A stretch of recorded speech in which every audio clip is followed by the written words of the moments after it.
You know, nobody does coffee quite like the French. I mean, look at this thing.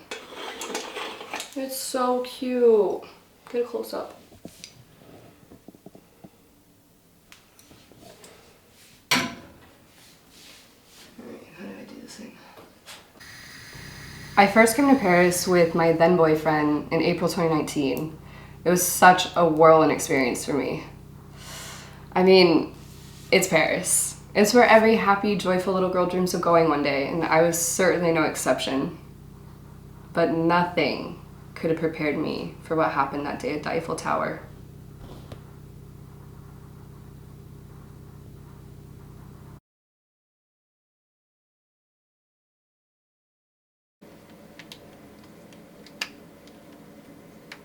It's really a shame that they don't have a bigger mirror in here.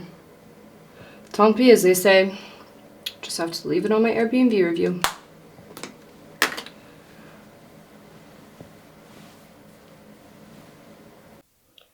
This is the first time since the incident that I'm returning to where it happened.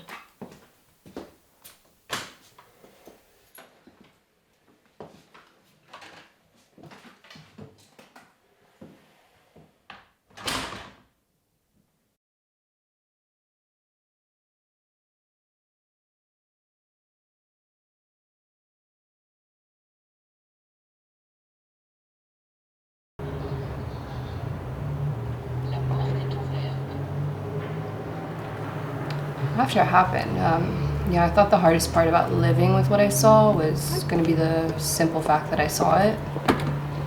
Come to find out, it's the fact that nobody believes you. I think about it just about every day, really. Especially when I see a picture of it somewhere or printed on a t-shirt or something. So about 6 months ago, I was watching one of my favorite old movies called Funny Face while I was cleaning my apartment. I wasn't paying much attention to the screen, but I couldn't help but watch and dance along when Fred Astaire and Audrey Hepburn, they start singing Bonjour Paris. In the song, they start singing about the Arc de Triomphe and Champs-Élysées, and I began to get a sinking feeling in my heart because I knew it was coming. And sure enough, they sing, "There's still one place I gotta go," and there it was. I just froze. I simply could not move. Luckily, my brother Steven was in the other room and he snapped me out of it. That's when I knew I had to get over this thing for good. I thought about this moment the entire plane ride over, and here it is. I don't think I can go through with it. I don't think I'm ready.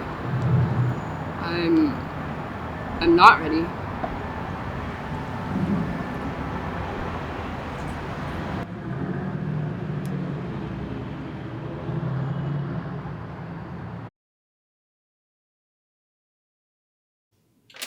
Well, yesterday didn't quite go as planned, but sometimes you just have to trust your intuitions, and mine said it wasn't time yet. And that's okay.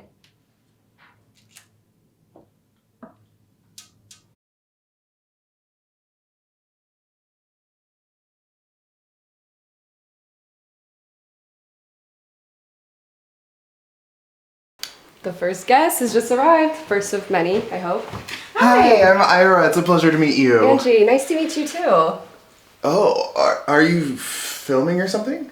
Yeah. So they're here to tell our story. We're gonna share our experiences and, really relive what happened that day so people know. Is that okay? Yeah, that's fine. Okay. Well, why don't you go and make yourself at home, and I'll meet you in there. Second door on the left.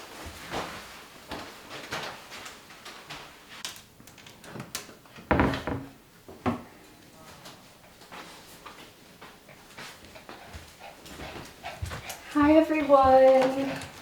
So here are some snacks I prepared for us today. Why don't you help yourselves?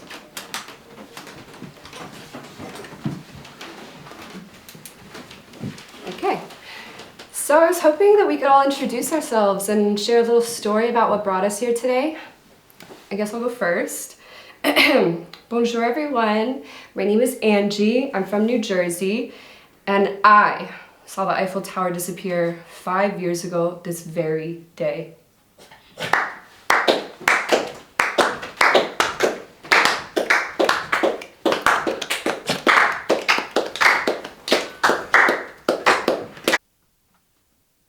So on the day it happened, I remember having these delicious strawberries and cream crepes with my then boyfriend Trevor. And I had seen glimpses of the tower from the taxi we'd taken from the airport. But the morning of the 10th, we were supposed to go see the tower in person. And we were finally on our way. My heart was beating so fast, I could feel it through my chest. I was just so excited. So excited. And when it finally appeared, we wanted to take a picture, obviously. But our phones were both dead. You see, we didn't know plugs were different here in Europe as they are in the US. So Trevor immediately went to go find anywhere that would sell an adapter to him.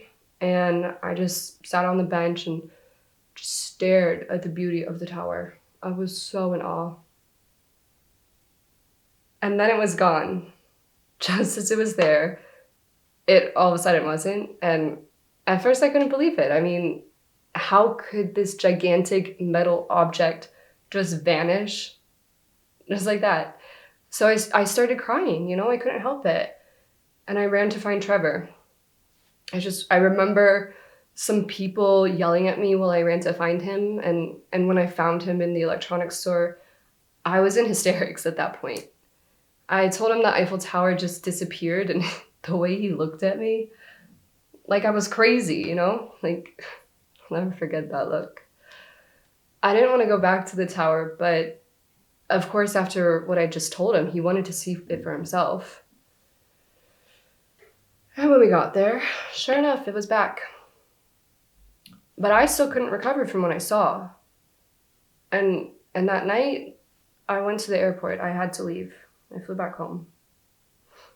And I haven't been back to Paris since.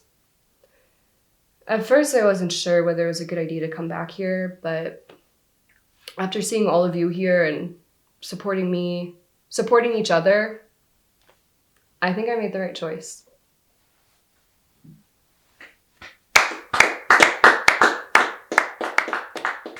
How do I think today went? I think it went just how I wanted to. Of course, I would have loved a bigger turnout, but you can't always get what you want in life. I mean, that's how we all ended up here, isn't it? But when I looked at the faces of these people I now consider my friends, even possibly family, and I listened to their stories, I know I'm not alone, and that gives me comfort. I mean, who wants to be alone? Nobody. Hearing everyone's stories and sharing mine was so cathartic. You could see relief and emotion and truth just pouring out of these people. People who have been mocked by society, who've been called crazy and delusional and wackos and liars. I mean, who am I to make up something like this? I'm no conspiracy theorist. What would I know about any of that? It's been a hard 5 years for all of us. We were all there together that day, even though we didn't know it at the time. We experienced something much bigger than all of us, and it's what brought us here. And if you told me 5 years ago, before the event, that something life-changing will happen to me, but it'd mean I'd be coming back here to meet a group of beautiful strangers who'd become my friends, well, then maybe I'd say whatever happens to me will be worth it. Will I ever return to Paris again one day? Yeah, I think I will. Paris is more to me than just the city where I witnessed the disappearance of a famous landmark. And I want to return to the relationship I had with it when I was a little girl, when it was la vie d'amour, and not the city where my boyfriend and I broke up. I want people to see pictures of Paris and say, oh, Ange would love this picture. That's so her. And not, I hope Ange doesn't see this picture, or she'll have another one of those episodes. If there was one thing I could say to other witnesses who are still too scared to come forward, just do it. You can face your fears. Trust me, if I can do it, so can you. Before this, just the thought of the tower, or even Paris for that matter, would send me into a spiral, into this darkness. And now I'm here, just 5 years later, and I've looked it in the face. The very thing that changed my life. The very thing that broke me. That beat me.